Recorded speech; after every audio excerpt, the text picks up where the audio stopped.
Welcome to The Finder of Lost Things, exploring your superpowers of trust, healing and transformation with me, Hannah Belton. My brother, Christian, disappeared in Mali, Africa in 2003. He disappeared without a trace. We lost his story, we didn't have closure, we lost so much. I was fighting and searching to find Christian when actually I just needed to sit in stillness and attract him in. I was so resistant to doing this, but I had to surrender. It's a process of trusting and finding the lost pieces and integrating them. This podcast will uncover the process that Christian and I went on to find the lost things, him, and to find the parts of me that were missing. And we were destined from the start to tell our story into the dark, for we were born to a great white shark.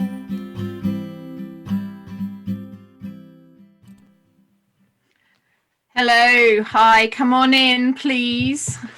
Welcome, come and sit round in a circle. I've got loads of stories again to tell you this week. This week we're going to be talking about why.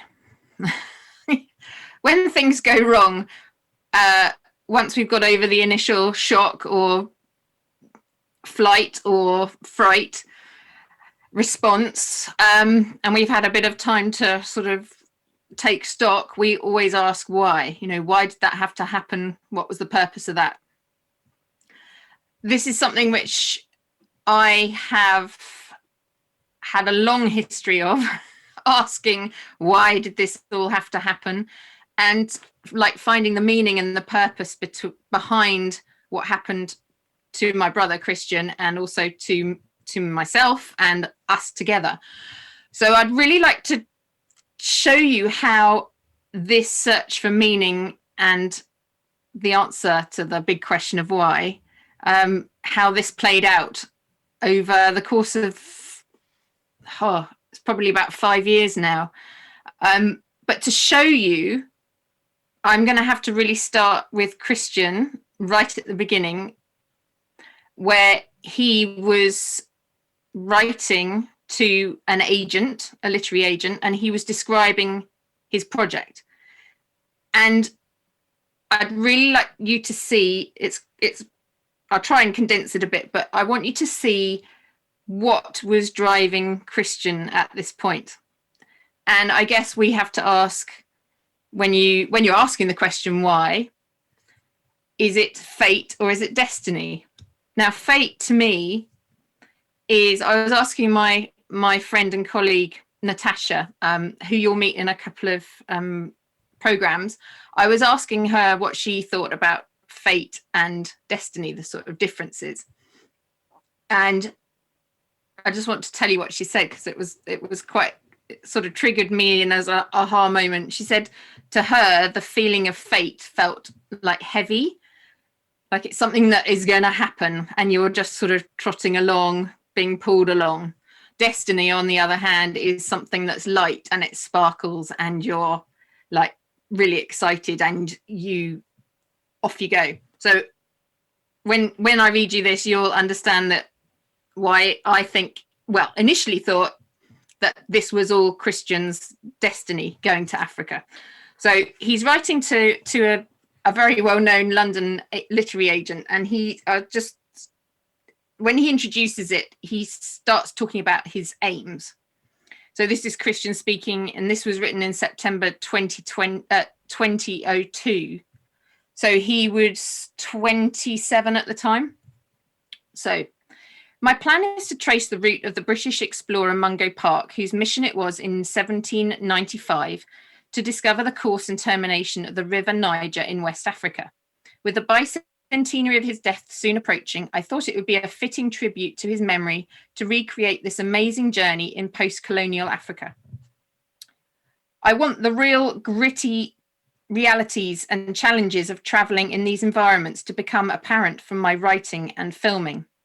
Like Park, I shall travel alone and on foot, save for the accompaniment of local guides and the use of a pirogue, which is a dugout canoes, along some sections of the river. It may be difficult to follow Park's exact route to the river due to changes in names or places that have vanished, but I hope to experience what it was like for him to explore new, unfamiliar lands, often in very difficult conditions. Those conditions, he doesn't put them in, but I'm going to add them in, like disease, malaria, hostile tribes, dangerous animals, inhospitable terrain, and extremes of harsh climate. Christian then carries on, it will be interesting to find out how the ease of travel has improved since he strode into the history books.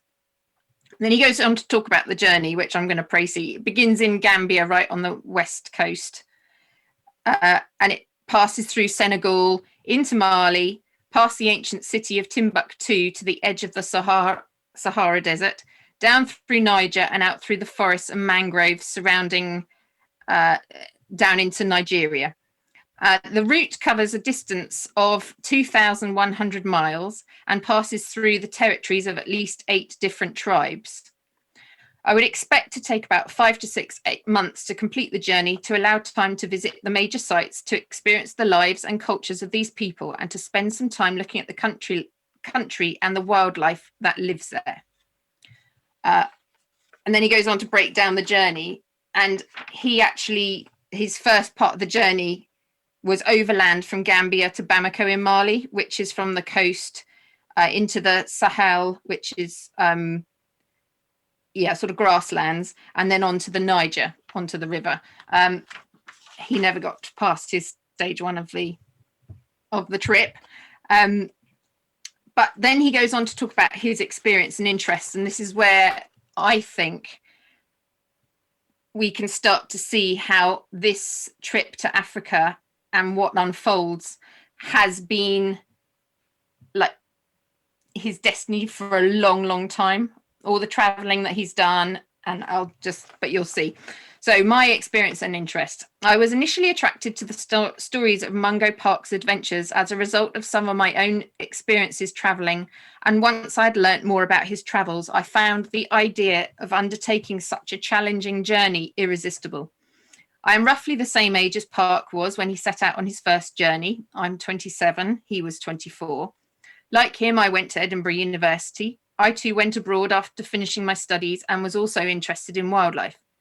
I went to the West Indies and spent about 2 years traveling around, exploring the islands of the Eastern Caribbean, where I was researching the fauna and taking photographs with a view to writing about my findings, which I have subsequently done. During this trip, I spent most of my time in the bush and living with the islanders, who were genuinely surprised to see me on my own, away from either the hotels or the island's yachting centres. I met some fascinating people and frequently found myself amongst Rastafarians, who some of them I found were very interested in discussing their African roots and how the white men had taken their people into captivity. Many of these people's ancestors would have come from Western Africa in the regions visited by Park, but most know little about from where their ancestors came from. I didn't give the idea of following up this much interest at the time, as I was in the Caribbean to study the wildlife, but I had already travelled in Southern Africa before and had already decided that I'd love to see more of the continent. My discovery of Mungo Park's travels instantly struck a chord with me, and I thought this would be a great way of combining my interests in exploration, wildlife, and the people that some of my friends in the Caribbean may have descended from. I'm an experienced and capable solo traveller with several past expeditions under my belt, which has given me an ample taste of the hardships encountered when travelling in wild or remote places. It takes a lot to dampen my spirits, and I enjoy roughing it in the course of achieving my goals, particularly when the experiences to be gained by doing so are out of the ordinary. The history behind the exploration of the Niger, which is the third longest river in Africa, is fascinating, but would not be the main focus of the journey, rather a foundation for the work I hope to produce. While documenting my journey on film and in a book, I intend to spend time looking at West Africa, its history, the people, their cultures, trade, industry, and the wildlife, about all of which I have gained a broad knowledge in the course of my research. I hope, therefore, to include something to suit many different tastes. Although this is an exceptionally beautiful part of the world, its beauty masks the harshness of the lives of those who live there. Therefore, I intend to render a realistic portrait of their lives as unseen by the outside world, and to tell a great story in the process. Obviously, he did go on to tell a great story in the process, but that wasn't the story he was expecting to tell at all. So that's kind of Christian's build up to this trip to Africa. The build up to my part in this really happened when in 2015, so we're now talking sort of 12 years after he'd gone missing, I've talked about it before, but I totally couldn't deal with my grief. And we were still living in a kind of hope that he might one day turn up. But I'd gone on to have family. I'd, got myself sort of settled in life. And I met our local vicar at the time, a lady vicar in our local shop. And she started to tell me about her brother who just died in New Zealand. So she was over here. He died in New Zealand. And she was telling me about her, how she'd been able to be at the funeral through the internet, which was quite new then. It's quite a new idea, which is funny now because that's mainly how we've been able to view funerals during our lockdowns. But she then went on to talk about how it had been lovely to hear her brother's stories, things that she didn't know about him. So she was obviously listening to eulogies and readings, and as she was talking, I burst into tears. And she knew about Christian, but I hadn't talked to anybody about Christian. Nobody really knew about Christian at that point. And she comforted me, and it just hit me that I hadn't dealt with this at all. And that what I really wanted from that conversation, what I really wanted to do was to gather stories of Christian, to piece together his life, the stories that we'd missed. And we, at that point, were thinking we'd never be able to ask him to fill in the gaps. And I know last week we were with Sarah, Christian's one of his best friends, and she was filling some of the gaps about his time in Edinburgh where he was studying. But that conversation with our vicar started off my thought that I needed to ask all his friends for stories of Christian that I wanted to put into a book. And I was going to approach publishers, because I'm a published author already, but I was going to create a book proposal to tell Christian's story and to include, memories of him, but also the search that we had. And yeah, that was my sort of story proposal idea at that time.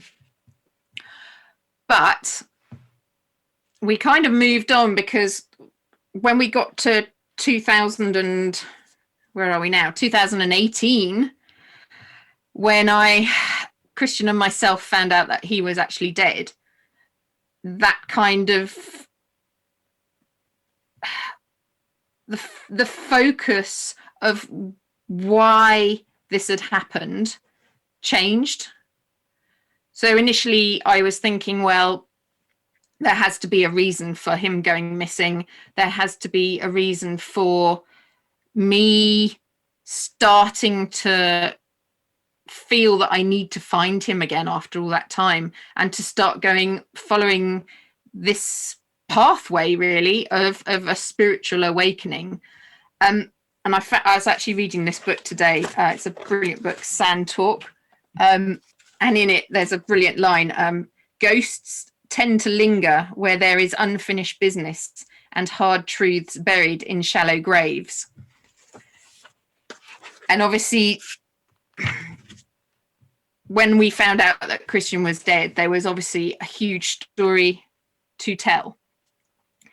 And that then led to, so when I found out what had happened to Christian, I think by this time, so I'm going to jump again to July 2018. So actually, I hadn't found out his whole story at that point, but we knew what had happened to him.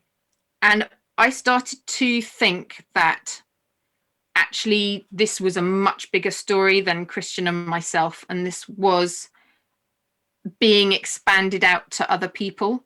It was like our experiences would help other people.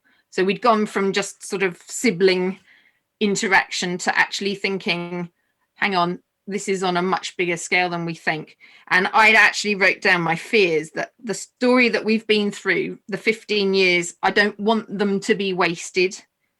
You know, how do we get this story that we're telling and the lessons that we've both learned, because Christian and I learned a lot of lessons along the way, how do we get that out to a wider audience? And I was asking my guides at that point, and Christian, like, show me how I'm going to do this. Show me how I'm going to get to a bigger audience. And a lot of this was to do with like finding balance again, because obviously when something happens that completely knocks your life out of alignment, all you want to do is to get balance again and try and get through the days. It's a good start, but also to have the hope and the faith that at some point life is going to be more peaceful, is going to feel calmer. And that is all to do with how you're feeling inside. So whatever's happening on the outside of life, and however you're being pushed and pulled and circumstances are happening around you, you can see it as fate. You know, these things are happening to me, whereas actually seeing it as things are happening for me. And Christian's advice at that point, when I was saying, look, how do we get this bigger story? You know, how do I find some peace that our story isn't going to be wasted and that people are actually going to be able to get something from it as well? He started talking about God, and he was talking about feelings and how feelings are God-given. So if whatever you're feeling, it's almost like God is giving them to you to show you how out of balance you are or how in balance you are.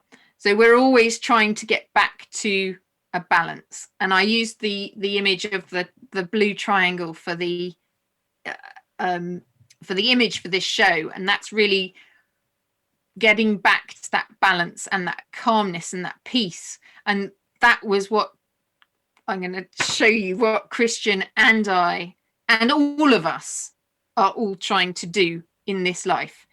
So yeah, I just sort of had to tell you about that first. And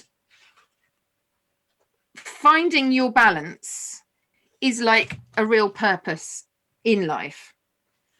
And when things are really unclear, for example, I asked the question at the end of the last program, which was, why was Christian not found earlier on? Why was the truth about Christian not found earlier on? There were so many searches for Christian, and we had absolutely nothing, no concrete evidence at all, no news at all. So when I started doing my sessions with Christian, we did trance mediumship sessions to really find out exactly what had happened to him.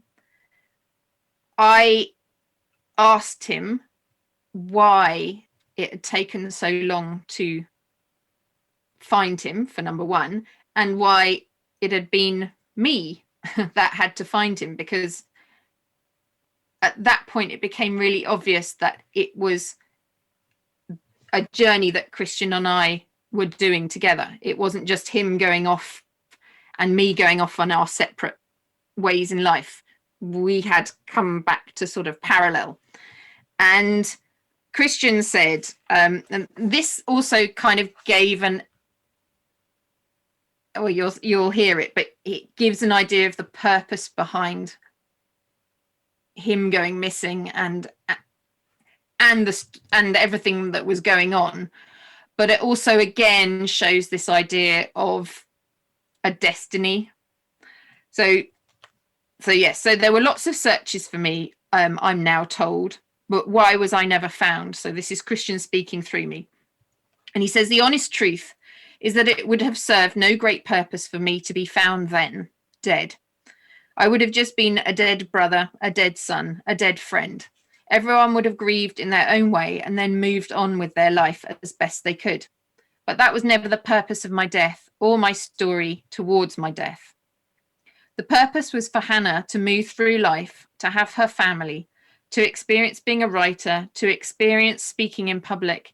All these things she's done over the years. It's all Hannah. And thank God she took every opportunity she was given, never shied away from opportunities and doing. All the people she met along the way to help her were all there for this purpose. She doesn't know how special she is.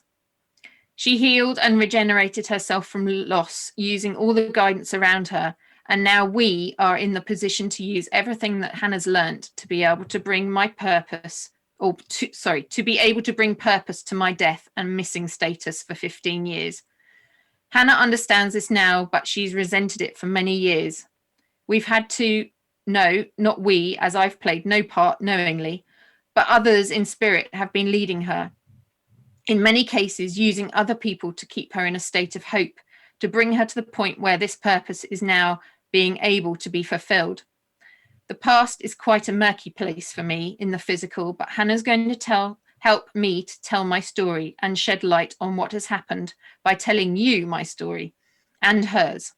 Hannah is going to provide healing through story. This will be in writing, film, speaking, story as therapy. She's going to have a film crew, which I never had, stupidly. So at this point in time, I still don't know what the film crew is all about. And unless it's doing these podcasts and these films, I don't know. But when I did those films with him, it was like it's all been about the story. And he says actually here, he says, if he had known about what was going to happen to him, he would have never have gone on this trip. Even though people told him that this was a bad idea, he was like, no, I'm going to do it. But he says it was never the plan for him to stay at home and rot. The plan was for me to always be traveling, to always be exploring, to always be building a story for Hannah and myself to tell later. It's all been about the story, which Hannah's going to uncover and tell. So, and then he carries on saying, my hope is that all those who need support through loss, however long ago it was, find some peace through these videos and through Hannah's words and our words. I don't think I need to say any more there, but I mean, and he says, I was always chasing after something, the answers. But as Hannah will tell you, the more you chase after something and try to force things to happen, the more they elude you. It's only when you accept, release emotions and forgive and become a lighthouse with love in your heart, that's when life begins. And he was telling me all this. Well, he was telling me this and I was telling the audience. And when I was in this, when I do like the trance mediumship, I don't know, or I don't consciously register what's being said. So I did these films, they're all on YouTube, and I had no understanding of what I was saying or what I was saying. So when I read those back, I was like, oh, okay, this is a much bigger purpose and a much bigger event than I could possibly comprehend, really. It had gone from as I said, just from Christian and I to these films where we were going to be doing helping other people and on a much bigger scale. So it was all a bit of a shock. But then it kind of became obvious as time went on, and I did my own work on sort of meditating and trying to understand what on earth was going on. And I did a meditation it's called the Council of Light. Now this Council of Light is like a set of spirits who before you birth into this life, stay with me. I know it might sound a bit out there, but stay with me. Before you come into your life,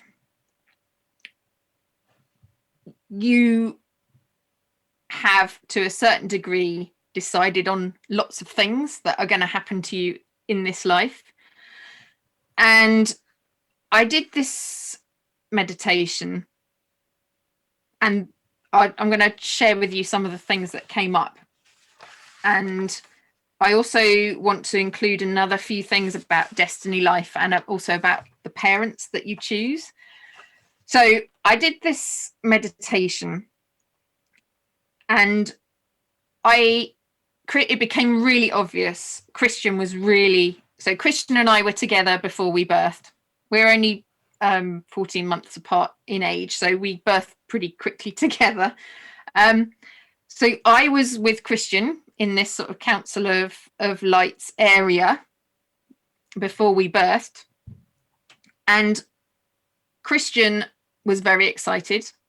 He was holding my hand, and I was not keen. I was not keen to do this life at all. And he was adamant that we needed to do this life. We'd chosen our parents already.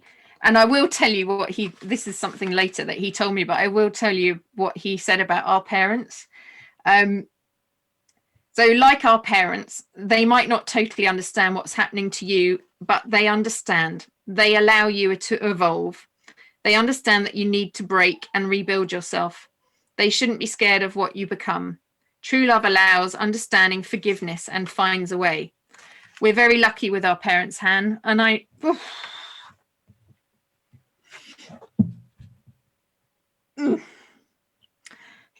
we always do this when we talk about them. Sorry. We're very lucky with our parents, Han. I now know why we chose them, as they've allowed us to find our own path in life. They haven't constrained, despite everything in them shouting and screaming that we are taking the wrong path. The ripples we're creating now are calming them and making them proud. We do owe them everything, Yeah, so that's where we chose our parents. But also we chose like the circumstances that we were born in. So we were born into England, safe and green, as Christian said, and we had good schooling.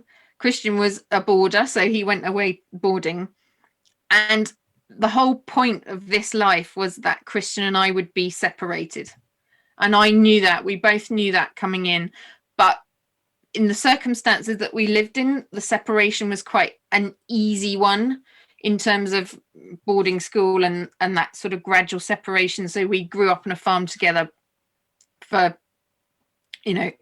many years, and then gradually got separated, and that was the only thing that kind of made me okay with this life in terms of losing Christian, because I knew I would lose him, and I knew that we would find each other again.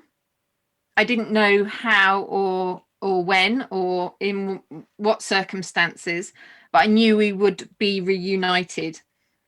And I also knew that it would be a safe time in this time, we were born in the 1970s, but forward from that, it was a safe time to be able to talk about these kind of things. And I chose the body that I'm in. we chose all these things. And the other thing that we wanted to heal, there was a pattern that we wanted to heal. But it wasn't so much a pattern of Christian and I in our healing, although, as I've shown you in previous podcast episodes, there's been lots of ancestral healing and things that we've had to do. But this mission, it was like a mission on earth. Christian was like, well, it is a mission. It's like down to universal healing. It wasn't just about us, it was going to be a universal healing. And also that when the other thing that kind of persuaded me to do this was that when Christian had gone, I would also be given a very loving family to replace Christian. So I would feel fully loved, which I do in my family that I have. So there were all these things, and this was all in meditation. And it was really obvious how, I just didn't want to do this. I was really reluctant to do this because Christian and I have had many past lives together, not necessarily as siblings, but as allies. And it been hard in previous lives because we'd also been separated, but we hadn't been able to tell our story. We'd always been, and myself particularly, had been sort of cut down many times for the truths that I spoke in previous lives. So I was really unsure. Christian was the strong one, and he was like, come on, Han, we've got to go and do this. Like, this will be the last one. This is really the last one. And he persuaded me. And I mean, I don't know if you can tell. I mean, Christian is a strong character, and yeah. So I kind of agreed to do this life, but it had to be like a collective. It had to be Christian and I doing this together, and the mission was really to heal the grief in the world. It's like healing grief and fear, to turn the fear to love, to lighten people on earth, to bring love connections, to show that loss is an illusion, love is all you need. The way to live is like how animals live, so wild and natural, in terms of mind, I should say.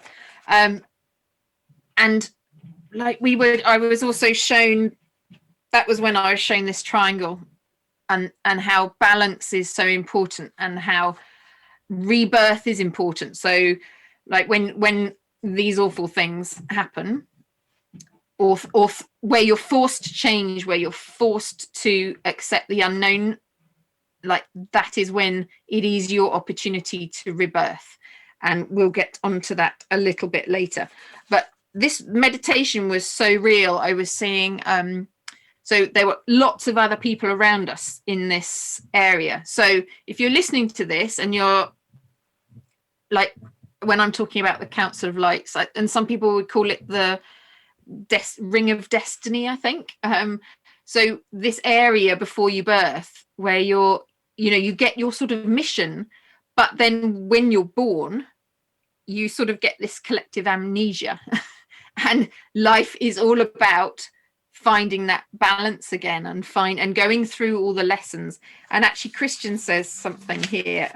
We did actually say that I did say that I would do this mission, but I also said to Christian that the onus was on him to provide like the truth and the messages and the lessons, and that he was going to be kind of the leader in this life, and that he would be the one doing the storytelling. So he would go and get the story and I would be the one to tell it. I don't think when we talk about fate and destiny and all that, all of this, we really have to remember that we have free will. We have free will all the time. We have a choice. So if something comes up and you think, oh, this feels familiar, like this feels like I have a decision to make here. I can either go this way with my heart, maybe, or this way with my head. This is the way I should be going. Like, that's where you have your choice. That's where the free will comes in. So you can have, you know, an unlimited number of ways your life can turn out, but really the balance that we all want and we're all aiming for is to follow these God-given feelings and actually try and balance what is my heart really wanting me to do, and having the bravery to do what your heart really wants to do. There's something here actually. So when I was doing a memoir with somebody not that long ago, because I used to ghostwrite memoirs with people, and this gentleman had a story about his upbringing that he never told his family. He didn't tell them about his early life because it was so completely different to where he was, and I think he was a bit embarrassed about it, but he wanted to put the story down and tell his truth. And I said to this gentleman, like, this memoir, it has to be your essence. It has to be really who you are, and what you carry in your heart. This has to be in your memoir. So he did tell me all about his parents and how he grew up, and we put it in this memoir for his family to read. But when I came home from that, I was talking about this with talking about it with Christian, and he said that we are all made up of our experiences. We choose them before we're birthed, and we have to live and experience life to expose ourselves to our potential lessons.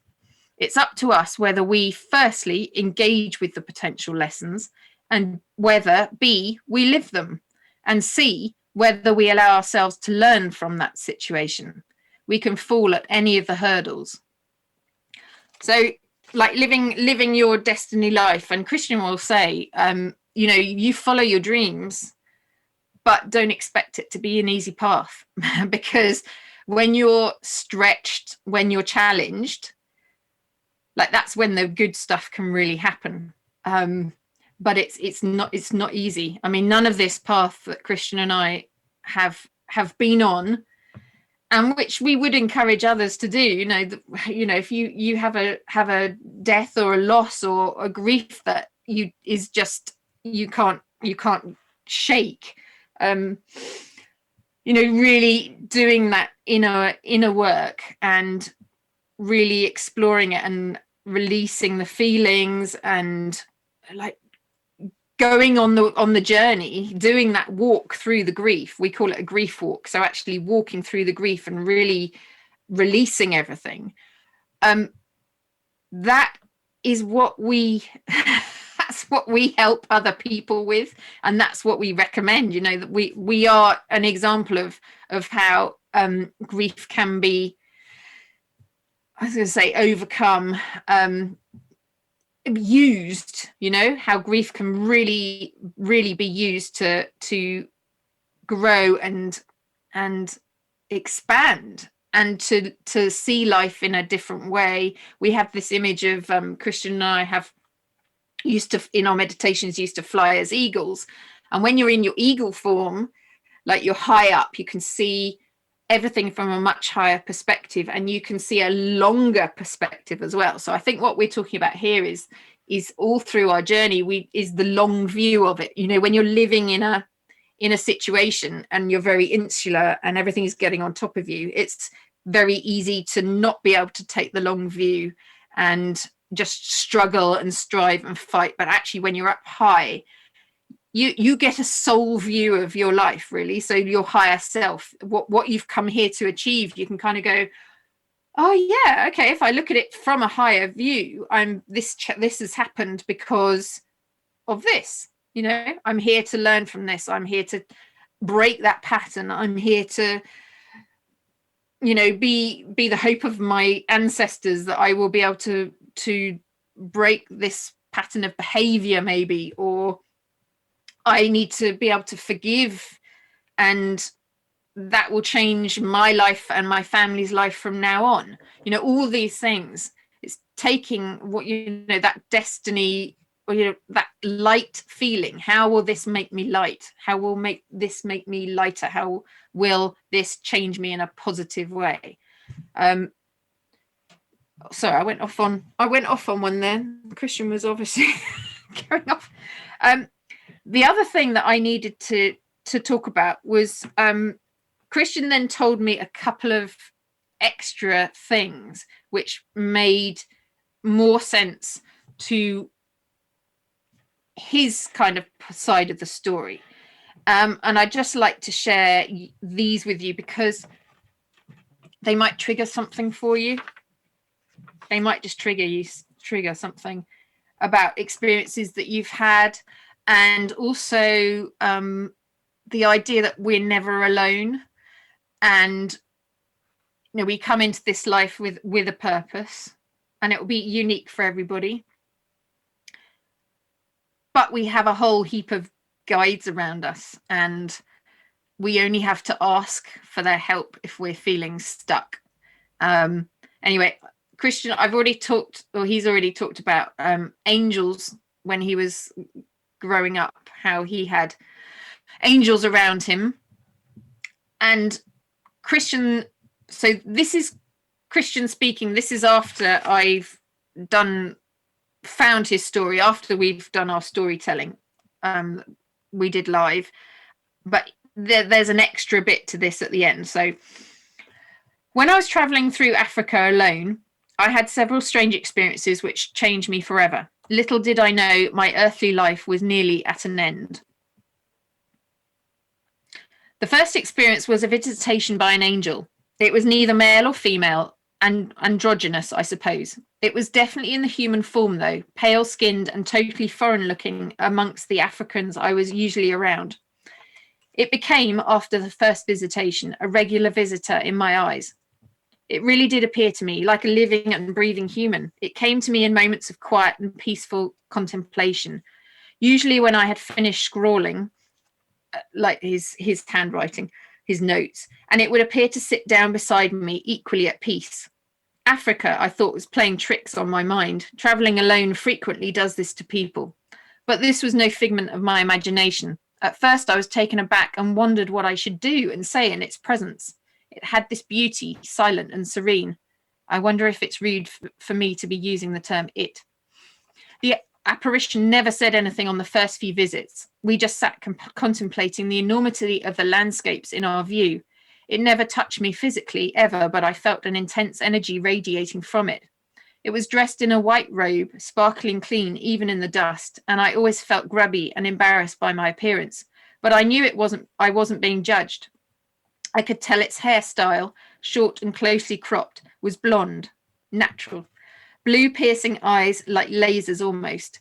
The eyes, could see straight through me and into me. There was no denying the internal power energy within this form. Despite its obvious power, it radiated peace and contentment. It would come at all times of the day, no set pattern, and I didn't believe I summoned it in any way, but later it revealed to me how and why I'd called it to me. This is the latter part of this letter, which I will skip to. Going back to Africa, I was nervous of these angels at first because they were adults, fully grown. I had previously only sat with children and juveniles. These fully grown angels had no wings, unlike the ones you interact with. They are all-knowing, very zen. I didn't know what I was supposed to do around them, but as with the children, I would just sit and gain energy and comfort. I can't tell you if they were the same one each time, but I suspect, like the children, they were different. But as adults, they had lost some of their individuality. What did these angels want from me? At the time, I had no idea. I just liked their presence. I was traveling alone, so I had no one else to really relax and chill with. One incident gave me my first inkling of what I should do with them, for them. I was to become a storyteller. So this is almost like Christian remembering what he was here for. He wasn't here. He was here to get a story, but by being the explorer and to create a story which would touch hearts and minds of people. So it would make it easy. We could tell this story and people would, they wouldn't necessarily know they were receiving messages and guidance. you could just listen to the story.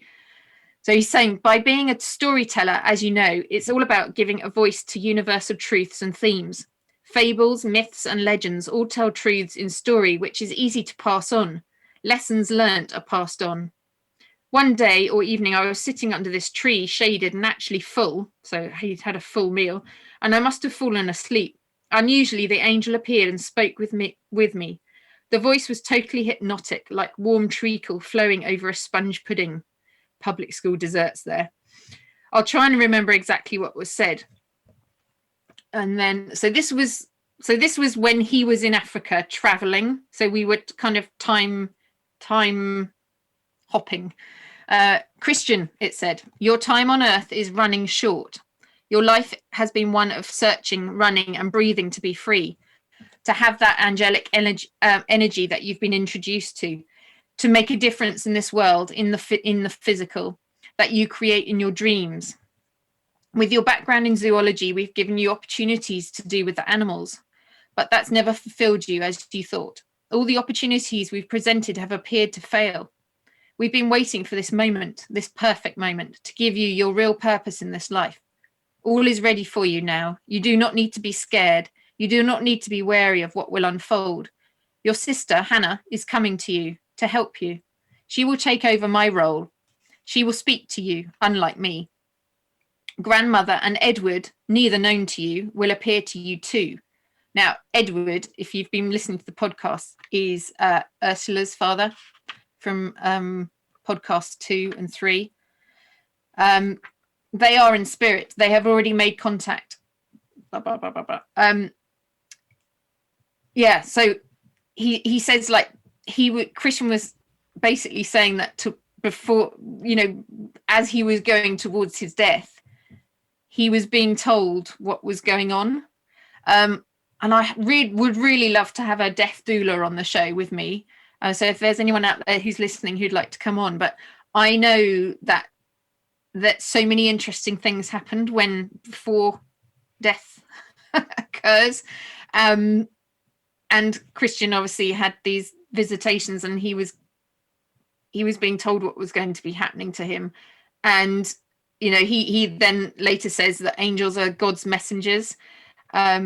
They don't all have the same purpose, guises, or ways of doing things, but you can always tell when your life has been touched by them.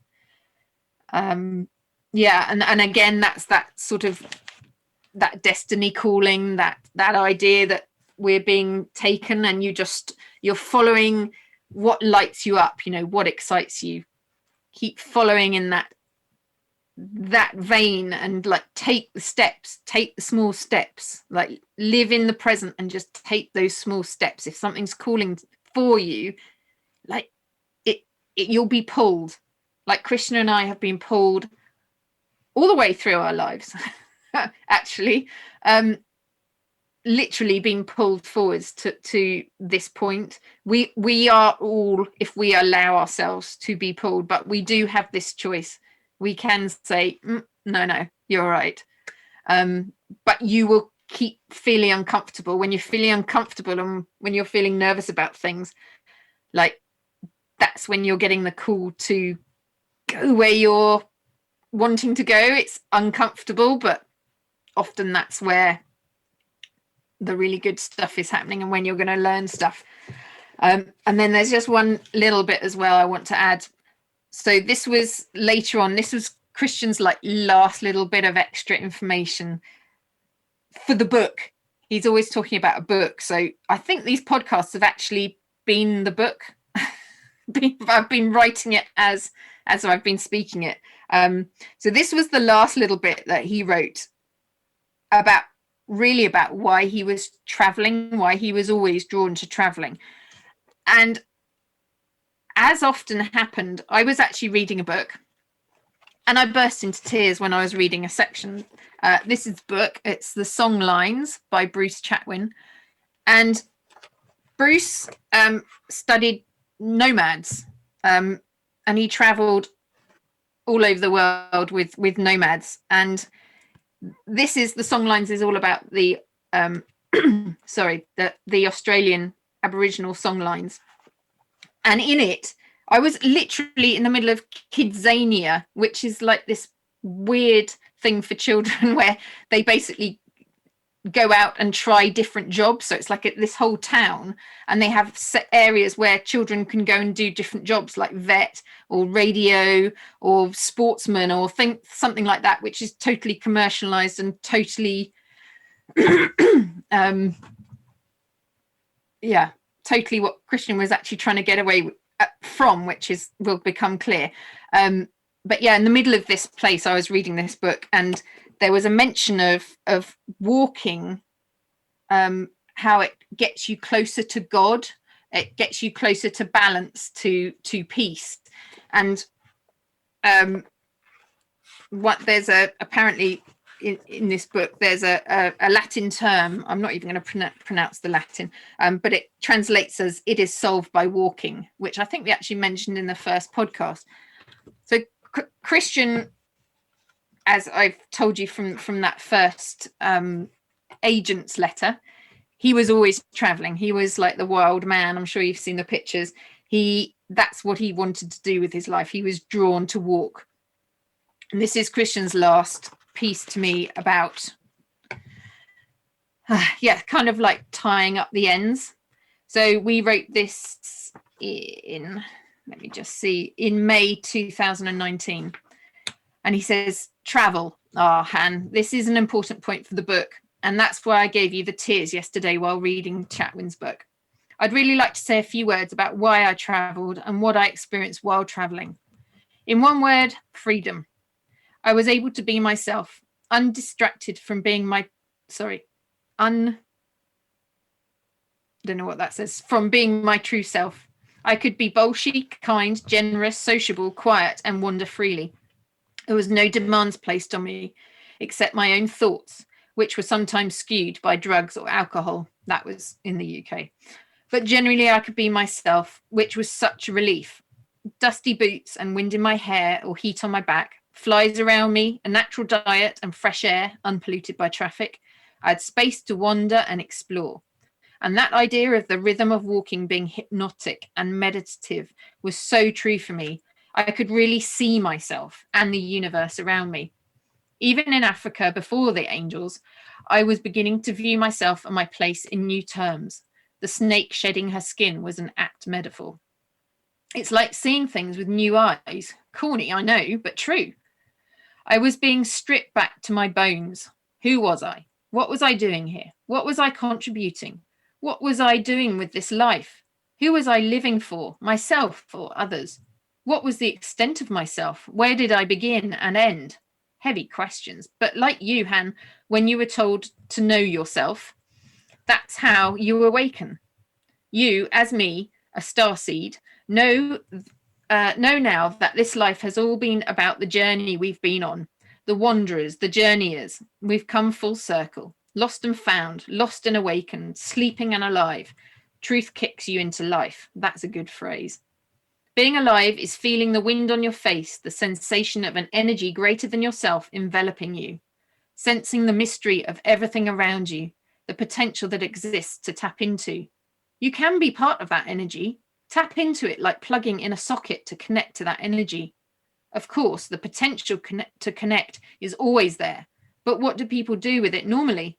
They might sense it, but they do nothing or don't get the opportunity to live. Well, that's what they think anyway. Like you at the moment, Han, you're just moments away from flicking the on switch, which will see you connect fully to this energy potential. You're actually a bit scared still as you toy with others' expectations and reactions. Honestly, you can flick that switch. Can you feel the angels in your back? Yeah, okay. You just need to have self-belief and the ability to just connect and not think about the repercussions of what you'll unleash. Just travel the path, wander freely, converse, interact, create, be led willingly. I was, and I'm very glad I was. So yeah, that's Christian's kind of final few words on the book, and actually it feels quite, we have actually come up to time almost. Yeah, I like the story is the purpose. Like Christian is the storyteller, and I'm like the spirit messenger, I guess, for this. We have one part of this story which we haven't finally tied up yet. And this is the camera cards that I've been talking about on and off throughout this. Like the onus is on Christian in this life to provide the proof of this story, and also to make it like a much bigger audience for this story. So these camera cards, I don't know if I've really explained them before, but they were stolen from him in Kita in Mali, Kita. And I have always been told by God, by Source, and by Christian all along that these will be back in my possession. And with these camera cards, camera reels, so there'll be a film of Christian plus his photographs, we will be able to like complete this story, to be able to have a seemingly impossible to complete story. You know, when you have a missing person in Africa that nobody's ever going to, you know, find the story. You know, we have got so far that we have been able to find peace, balance, rebirth, both of us, and to help other people. Like these camera cards are like the last piece of that puzzle. And I assume that by the end of these podcasts, because we've done 8 and we've still got another 16, I think, to do, we will have these camera cards. So the intention is here. I will use whatever I receive, I will use and publicize. And this will be like the story. This will be how we will be able to really, really fulfill our purpose. So there we go. I've set out the intention, and I am calling the camera cards in. I am calling the last missing pieces to this story, to our story, in. There we go. So lots of love, and I'll see you next week. I think next week I'm going to do a bit of a roundup, and I know there's quite a bit of agitation about moving out and getting back into real life after this COVID lockdown. So I think we're going to be helping with that. Okay. I hope you enjoyed this episode and got something from it. Okay. Lots of love, and I'll see you next week. Bye. Thank you for listening to The Finder of Lost Things. I think we've been triggered so long and so hard by COVID, and it's going to carry on.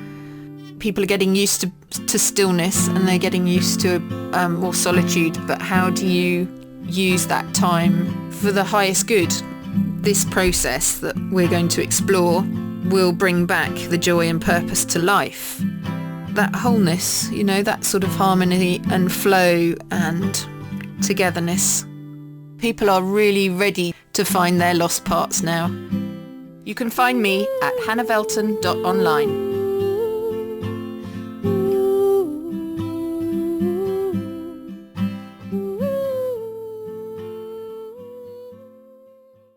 Views expressed on this program are those of the host, guests, and callers, and do not necessarily reflect the views of the station, its management, or advertisers.